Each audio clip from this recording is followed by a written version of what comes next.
Hello class 12 students. आज हम लोग फ्लेमिंगो का first chapter the last lesson पढ़ रहे हैं और इनके राइटर हैं अल्फोंसे डोडेट। और ये एक फ्रेंच राइटर हैं, शॉर्ट स्टोरी राइटर, ये नॉवलिस्ट भी हैं। और इनकी जो लास्ट लेसन स्टोरी है वो फ्रैंको प्रूसियन वॉर के बैकग्राउंड में लिखी गई है, इन विच फ्रांस जो है वो प्रूसिया से पराजित हो गया था एंड लेड बाय बिस्मार्क। उस समय प्रूसिया के जो लीडर थे उनका नाम, मतलब इस वॉर में बिस्मार्क जो थे वो प्रूसिया के लीडर थे जिन्होंने फ्रांस को हराया था। Prussian then consisted of war, now are nations of Germany, Poland, part of Austria। और उस समय प्रूसिया जो था वो आज की जर्मनी, पोलैंड और ऑस्ट्रिया के कुछ हिस्से को मिलाकर बना था। यानी प्रूसिया आज तो नहीं है, उस टाइम था और आज के ऑस्ट्रिया, पोलैंड और जर्मनी को मिलाकर बना हुआ था।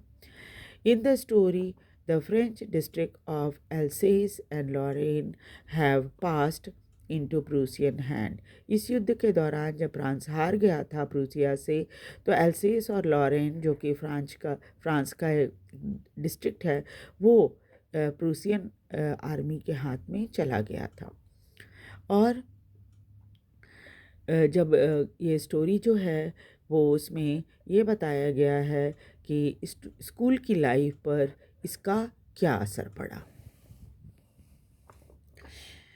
I started for school very late and that morning and was in a great dread of a scolding, especially because Mr. M. Hamill had said that he would question us on participle, and I did not know what that the word about them. No, the first word about them. और उस दिन जो ये writer हैं वो जल्दी से भाग कर स्कूल पहुंचने की कोशिश कर रहे थे, क्योंकि सुबह ये लेट हो गए थे और उन्हें फ़िक्र हो रही थी कि इनको बहुत डांट पड़ने वाली है, क्योंकि मिस्टर एम हैमल जो इनके टीचर हैं इन्होंने इनसे कहा था कि ये कुछ प्रश्न पूछेंगे पार्टिसिपल से संबंधित। पार्टिसिपल ग्रामर का एक टॉपिक है। And I did not know the first word about them, और इनको पार्टिसिपल का कुछ भी नहीं आता था। For a moment I thought running away and spending the day outdoors.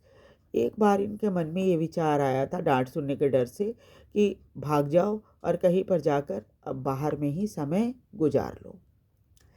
It was warm so bright, और आज तो बहुत ही अच्छा गर्म और चमकीला धूप निकला हुआ था, तो आनंद भी आने वाला है बाहर घूमने में। The birds were chirping at the edge of the woods, और जंगल के पास चिड़ियाँ चहचहा रही थीं। And in the open field back of the saw mill the Prussian soldiers were drilling. और पीछे जो मैदान था जो कि जहाँ पर लकड़ियाँ काटी जाती थी उसके ठीक पीछे वहाँ पर प्रूसियन सोल्जर्स जो थे वो ड्रिलिंग कर रहे थे। जैसा हमने इंट्रोडक्शन में पढ़ा कि ये एरिया जो है वो प्रूसियन आर्मी के कब्ज़े में आ गया था फ्रांस का। It was all much more tempting than the rule of participle. और ये सारे दृश्य जो थे, यानी जंगल के पास चिड़िया का चहचहाना, इतना सूरज की अच्छी गर्मी, ब्राइटनेस चारों तरफ, और सामने में 100 मील पीछे सोल्जर जो है वो ड्रिलिंग कर रहे हैं, ये सब बड़ा ही देखने लायक था और मज़ा देने वाला था और आकर्षित करने वाला था पार्टिसिपल्स के रूल के कंपैरिजन में। यानी पार्टिसिपल जो पढ़ना था इनको क्लास में बैठकर, उसमें रूल्स वगैरह जो होते हैं पार्टिसिपल के, उससे ज़्यादा आकर्षित करने वाला ये सारा नज़ारा था। But I had no strength to resist and hurried off to school. लेकिन ये जो हैं इतना तो था इनमें हिम्मत कि ये अपने इस लालच को रोक सकें, और इसलिए जल्दी से भागकर वो स्कूल की तरफ जाने लगे। When I passed the town hall, there was a crowd in front of the bulletin board. और जब ये टाउन हॉल के बगल से गुजर रहे थे तो वहाँ पर एक भीड़ जमा थी, जो कि बुलेटिन बोर्ड एक तरह का नोटिस बोर्ड होता है, वहाँ पर लोग कुछ पढ़ रहे थे, उसके ऊपर लिखा था उसमें, for the last 2 years all the bad news had come from there. अब पिछले 2 सालों में सारे बुरे समाचार इसी बुलेटिन बोर्ड पर लिखे हुए मिलते हैं। लॉस्ट बैटल, हम बैटल हार गए। The draft, the orders of commanding officer, फिर कमांडिंग ऑफिसर का जो ऑर्डर होता है वो यहाँ पर लिखा रहता था। And I thought of my self without stopping what can be the matter now. और एक क्षण के लिए ये अपने आप में सोचने लग गए कि क्या कारण हो सकता है जो यहाँ इतनी भीड़ जमा है। Then as I hurried by as fast as I could go, the blacksmith watcher who was there with his apprentice reading the bulletin called after me, "Don't go so fast, Bub. You will get to your school in plenty of time." तो जब ये जल्दी जल्दी आगे बढ़ रहे थे, जितनी जल्दी तेज हो सके, तो इन्हें अपने पड़ोस का एक ब्लैक स्मिथ है, लोहार, वो दिखाई दिया, जो अपने एक हेल्पर के साथ वहाँ पर था और बुलेटिन बोर्ड पे पढ़ रहा था। उसने बुलाकर इनको बोला कि इतनी तेज़ भागने की कोई ज़रूरत नहीं है तुमको बच्चे, ऐसा है ना कि स्कूल पहुँचने के लिए तुम्हारे पास बहुत टाइम है। I thought he was making fun of me and reached M Hamill's little garden all out of breath. और इसको लगा कि ये तो ऑलरेडी लेट हो चुके हैं स्कूल के लिए, तो ये व्यक्ति जो है मजाक उड़ा रहा है इनका, और इसलिए ये भागते हुए सीधा अपने स्कूल की तरफ गए। और सबसे पहले एक सांस में मिस्टर एम हैमिल, जो जिन्होंने एक छोटा सा गार्डन बना रखा था अपने उसके सामने, स्कूल के सामने, वहाँ तक पहुँच गए। Usually, when school began, there was a great bustle, and which could be heard out in the street. The opening and the closing of desk, lessons repeated in unison, very loud, with our hands over our ears to understand better, and the teacher's great ruler rapping on the table. अक्सर ऐसा होता था कि जब school शुरू होती थी तो क्या होता था, बहुत आवाज़ आती थी, यहाँ तक कि आप सड़क पर भी उस आवाज़ को सुन सकते थे। और डेस्क का बार बार खुलना बंद होना, और लेसन का एक साथ सारे बच्चों का ज़ोर ज़ोर से बोलना। आपने देखा होगा छोटी क्लासेस में टेबल होता है तो सारे बच्चे एक साथ 2 1 जा 2, 2 2 जा 4, या 1 2 3 4 एक साथ बोलते हैं। पोएम होता है तो पोएम की लाइन सारे बच्चे एक साथ बोलते हैं, और वेरी लाउड, बहुत ज़ोर ज़ोर से बोलते हैं तो दूर तक सुनाई पड़ता है। And with our hand over our ears to understand better, तो फिर कान के ऊपर हाथ रखना पड़ता है ऐसे करके, और कान के ऊपर हाथ रख के देखना पड़ता है कि भाई क्या बोला है, कोई बोल रहा है मुझे, है ना, कोई बात को समझने के लिए। And the teacher great ruler rapping on the table, और इस बीच क्या होता है, बच्चों को शांत करने के लिए टीचर जो है अपने रूलर को बार बार टेबल पर पटकते रहते हैं ताकि बच्चे शांत हो जाएं। But now it was all so still, लेकिन इसको बड़ा ताज्जुब हो रहा था, आज तो बड़ी शांति है चारों तरफ, क्या बात है। I had counted on the commotion to get to my desk without being seen. इसलिए इन्होंने क्या किया कि भाई जल्दी से कोई मुझे देखे ना, इसके पहले मैं डेस्क पर पहुंच जाऊं। But of course that day everything had to be so quiet as Sunday morning. लेकिन आज का दिन तो बड़ा ही शांत था, बिल्कुल ऐसे जैसे संडे के में स्कूल नहीं चलता है, संडे के दिन स्कूल नहीं चलता तो बड़ी शांति रहती, उस तरह से बिल्कुल शांति थी चारों तरफ सुबह में, संडे की मॉर्निंग की तरह। Through the window I saw my classmate already in their places. खिड़की से इन्होंने देखा कि इनके सभी साथी जो है ऑलरेडी अपनी सीट पर बैठे हुए हैं। Mister M Hamel walking up and down with his terrible iron ruler under his arm, और अपने बाजू के नीचे डंडा दबाए हुए मिस्टर एम हैमिल जो है वो क्लास में इधर उधर आगे पीछे टहल रहे हैं। I had to open the door and go in before everybody.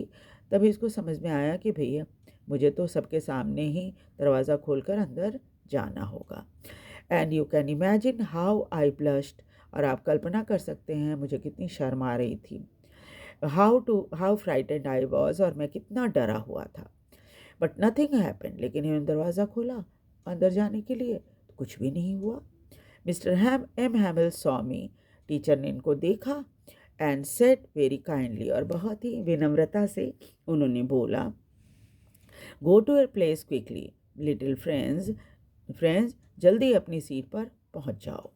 We are beginning without you, हम तो बस शुरू ही होने वाले थे, मतलब लेसन शुरू करने ही वाले थे। आई jumped over the bench and sat down at my desk, ये कूद कर अपने बेंच पर पहुंचे और बैठ गए। Not till then, when I had got a little over my fret, did I see that our teacher had on his beautiful green coat.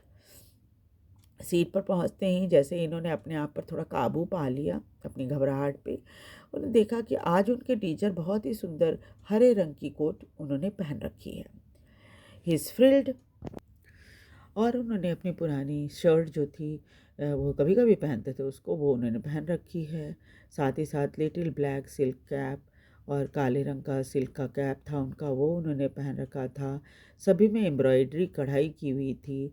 That he never wore except on inspection and prize day, इस dress को तो teacher जो थे कभी नहीं पहनते थे, सिवाय जिस दिन इंस्पेक्शन होना होता था स्कूल में, या फिर कभी प्राइज़ वगैरह डिस्ट्रीब्यूशन होता था तब पहन कर आते थे। Beside the whole school seem so strange and solemn, आज स्कूल सारा बहुत ही विचित्र और बहुत ही शांत लग रहा था। But things surprise me most was to see on the back benches that were always empty. एक चीज़ और जो मुझे बहुत ताज्जुब में डाल रही थी वो ये कि पीछे वाले बेंचेस जो अक्सर खाली रहते थे, the village people sitting quietly like our self, वहाँ पर गाँव के लोग जो थे बैठे थे ठीक वैसे ही जैसे हम शांति से बैठे रहते हैं। Old Hauser with is 3 corner hat, बूढ़ा हाउसर जिसके हैट जो था 3 कोने का था। एंड द फॉर्मर मेयर, भूतपूर्व मेयर शहर के, फॉर्मर पोस्ट मास्टर, भूतपूर्व पोस्ट मास्टर, और सेवरल अदर बिसाइड, और उनके बगल में और भी कई लोग बैठे थे। एवरीबडी लुक्ड सैड, सब उदास थे। And Hauser had brought an old primer, Hauser ने तो एक पूरी पुरानी प्राइमर की बुक भी लाई थी। थम at the edges, and he held it open on his knees, and his great spectacle lying across the pages. और इसके साथ ही उन्होंने उस प्राइमर बुक को खोल भी रखा था जिसके ऊपर उनका चश्मा रखा हुआ था, और वो प्राइमर की बुक उनके गोद में रखी हुई थी। While I was wondering about it all, Mr. M. mounted on his chair, and in the same grave and gentle tone which he had used to me, said, "My children, this is the last lesson I shall give you." The old order had come from Berlin to teach only German in the school of Alsace and Lorraine, and the new master comes tomorrow. This is your last French lesson. I want you to be very attentive. और इसके अलावा क्या था कि अभी ये सोच ही रहे थे कि क्या होगा, मतलब फ्रेंड्स जो था वो सोच ही रहा था इन सब चीज़ों के बारे में। तभी मिस्टर एम हैमिल के जो थे अपने चेयर पर बैठ गए, और उसी गंभीर और भारी आवाज़ में बहुत ही विनम्रता के साथ, जैसा फ्रेंड्स के साथ उसने शुरू में बात की थी वैसे ही उन्होंने बोला कि बच्चों, आज ये लास्ट लेसन है मैं आपको देने वाला हूँ, क्योंकि ऑर्डर आ गया है बर्लिन से कि सभी स्कूलों में जर्मन भाषा में पढ़ाई जाएगी, एल्सेस और लॉरेन के सभी स्कूलों में। एंड नया मास्टर जो है जो जर्मन पढ़ाएगा कल आ जाएगा, और आज आपका ये लास्ट लेसन है फ्रेंच भाषा का, और आप इसे ध्यान से सुनिए। ठीक है, तो आगे हम स्टोरी कल पढ़ेंगे इसके बारे में। और आपको ये स्टोरी कैसा लगा, समझ में आ रहा है कि नहीं, आप इसे लाइक और सब्सक्राइब कीजिए और शेयर भी कीजिए ताकि दूसरे बच्चे भी इसका फ़ायदा उठा सकें। Thank you very much.